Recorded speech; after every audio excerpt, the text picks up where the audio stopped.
जाम शोरे मां यूनिवर्सिटी के चौकीदार पुरस्कार नमूने लापता थी वियो आहे। गुलशन शहबाज कॉलोनी वासी Shaheed Allah Bakhsh Soomro art design and heritage university जो चौकीदार अफजल तुञे जो गुज़िरियल 3 ॾींहनि खां पतो न पइजी सघियो, जंहिं सबबि संदसि वारिस सख़्त परेशान आहिनि।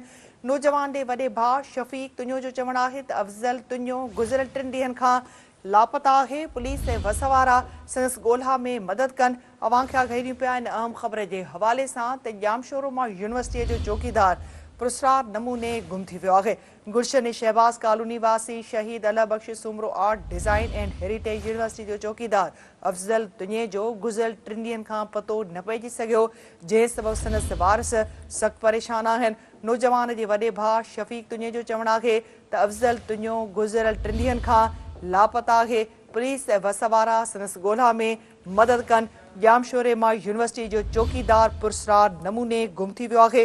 वधीक अपडेट्स लाइ असां राब्तो कयो आहे सिंध टीवी न्यूज़ जे रिपोर्टर फहद जावरी सां। जी Fahad. Shaheed Allah Bakhsh Soomro art design and heritage university जो चौकीदार पुरस्कार नमूने लापता थी वियो आहे। जामशोरा शहर जी गुलशन शहबाज कॉलोनी रवासी नौजवान अफजल तुञो गुज़िरियल 3 ॾींहनि खां पुरस्कार नमूने गुम थी वियो आहे, जंहिं करे वारिस संदसि परेशान आहिनि।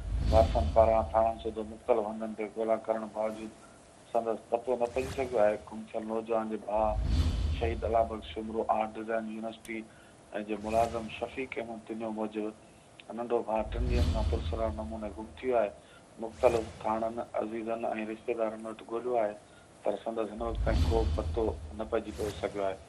उन्हनि जो चवणु आहे त संदसि घर भाती जेके परेशान आहिनि ऐं पुलिस ऐं ॾिन वसां अपील कई आहे त भाउ जी ॻोल्हा में मदद कई वञे। जी ठीकु आहे फहद, अपडेट करण लाइ वॾी महिरबानी।